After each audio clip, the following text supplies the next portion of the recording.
तो यदि मैं उस दूरदृष्टि की बात करूं को उन्होंने एक विभिन्न दृष्टिकोण से परिभाषा दी जो सारा विश्व जानता है।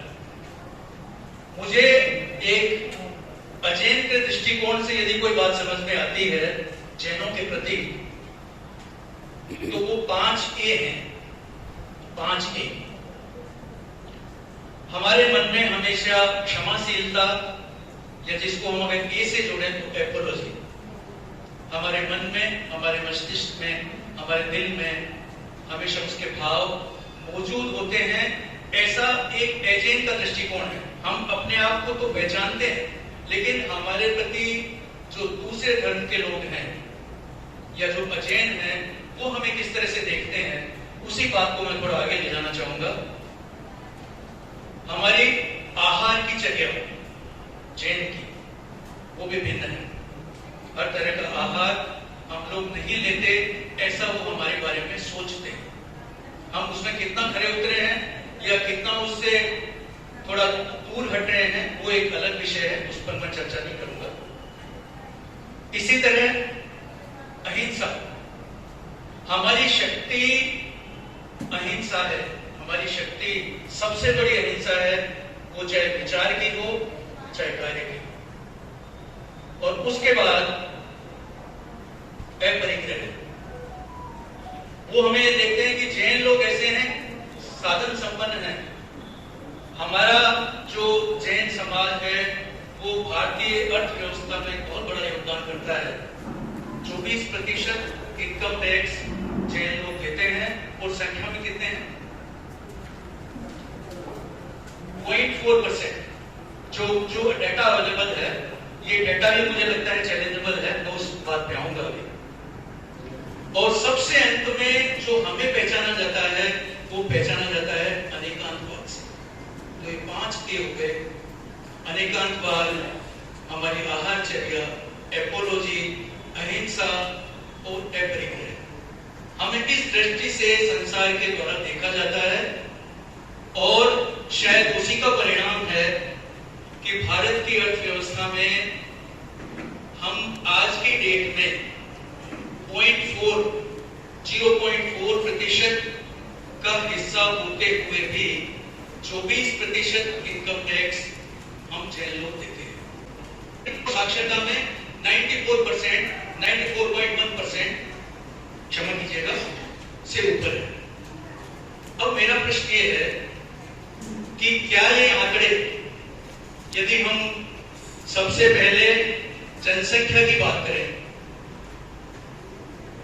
0.4%, क्या ये आंकड़ा सही है? अब मैं बात कर रहा हूं हमारे गुरुदेव ज्ञान सागर जी महाराज के दृष्टिकोण की। उन्होंने शायद कभी ये नहीं सोचा था कि हमने जो आमना है, जो पंथ, जो धड़े बना करके कि जैनियों में बहुत सारी शाखाएं बना दी हैं, और हम हमारे गोत्र का या सरनेम का उपयोग करते हैं कई जगह, तो हमारी संख्या जो 0.4% दिखती है, परिलक्षित होती है, मुझे लगता है वो आंकड़ा इससे लगभग दुगना है। मेरा निवेदन ये है, मेरा भाव ये है, आज हमारे साथ लोढ़ा जी जुड़े हुए हैं और बहुत सारे जो जैन हैं मूल रूप से, जिन्होंने जैन कुल में जन्म लिया है, वो सब लोग हमारे से जुड़े हुए हैं। उनके दृष्टिकोण में मैं समझता हूं ये बात कभी भी नहीं थी कि हम दिगंबर जैन खाली इसमें रहें या एक किसी पंथ के मानने वाले इसमें रहें या एक विशिष्ट दृष्टिकोण के लोग इसमें रहें। वो चाहते थे कि आम जैन बिना किसी पंथ, बिना किसी आमना और बिना किसी धड़े के इस छत्र के नीचे आए।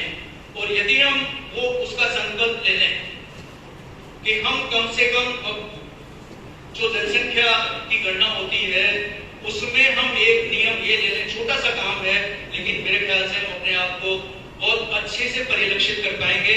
और जो संख्या हमारी है, जो हमारा योगदान है, वो जो आंकड़े हमारे सामने हैं उससे कम 150% से 200% अधिक अपने आप होगा। इसमें हमें किसी को दूसरे से न राय लेने की जरूरत है, न पूछने की जरूरत है। हम अपने आप को ये सोचें कि मैं जैन हूं और जहां पूरे विश्व का दृष्टिकोण इन 5 ए में मैंने बताया मेरी समझ के अनुसार चिपका हुआ है, उस दृष्टिकोण को हम बेहतर ढंग से प्रदर्शित कर सकें। हम तो संख्या में हैं, केवल हमारी कुछ सोच की वजह से या समझ की वजह से या उसके प्रति इतने सक्रिय नहीं होने की वजह से हम अपनी संख्या को ही सही प्रदर्शित नहीं कर रहे। अगर संख्या सही प्रदर्शित हो जाएगी तो दूसरे सारे प्रतिशत अपने आप उसी अनुपात में बढ़ेंगे। हम अधिवेशन मनाते हैं, बहुत सारी चीजें मनाते हैं, लेकिन कई बार कई जो फंडामेंटल चीजें होती हैं, जो बेसिक चीजें होती हैं, उसको शायद उससे दूर हो जाते हैं। तो मेरा सबसे आपसे विनम्र अनुरोध है, नहीं तो अगर हमने ये नहीं किया तो भव्य आत्माओं मैं ये सोचता हूं कि हम लोग खुद जो आज की पीढ़ी है, जो यहाँ पर बैठे हैं, हमारी पिछली पीढ़ियां हमें माफ नहीं करेंगी और हम आगे आने वाली पीढ़ियों को वो नहीं दे पाएंगे जो हमारा कर्तव्य है। सब लोग जानते हैं आजकल अंतरजातीय विवाह हो रहे हैं, हम भी उससे छूटे नहीं, लेकिन हम हमारे मूल धर्म, जैन धर्म, प्राचीन धर्म, हमारी संस्कृति को तो जीवित रखने का हमारा पुनीत पुरजोर कर्तव्य है। उसको हम जिंदा रखेंगे तब ये धर्म जिंदा रहेगा, विलुप्त होने के कगार से बचेगा। तो इस पे जरूर गौर करें। सब लोग जानते हैं इस बात को, मैंने कोई नई बात नहीं कही है, लेकिन जहां गैप है जिसको हमें दूर करना है उसके बारे में मैंने अपनी बात आपके सामने रखी। हमारी संस्कृति को, हमारी परंपराओं को, हमारे धर्म को जिंदा रखना, उसको इस सही संख्या में सामने लेकर आना, ये हमारा पावन और पुनीत कर्तव्य है। और यही हमारे गुरुओं ने हमको सिखाया है, हमको बताया है। उनकी मंशा, उनका दृष्टिकोण, उनकी धारणा यही रही है। अब क्योंकि बात जन कल्याण की हो रही है तो 2 बात मैं अपनी तरफ से और कहना चाहूंगा। अखिल भारतीय जैन बैंकर्स फोरम एक माध्यम है, केवल जैनियों को ही नहीं, हम लोग जब भी कभी जरूरत पड़ती है तो अजैन को भी मदद करते हैं, क्योंकि जैन धर्म को ठीक एक ऐसा धर्म है जिसको विश्व धर्म कहा गया है। और न कभी भगवान महावीर ने ये कहा कि जीवो और जीनो तो कहा उन्होंने, उसमें जैन और अजैन की बात से वो बहुत दूर थे और इसीलिए उन्होंने अधिकांशवाद का सिद्धांत दिया। और मुनिवर के लिए जो हमारे देवशास्त्र गुरु की स्तुति है, उसकी आखिरी 2 लाइनें, हे निर्मल देव तुम्हें प्रणाम, हे ज्ञान दीप आगम प्रणाम, हे शांति त्याग के मूर्तिमान शिव पथ पंथी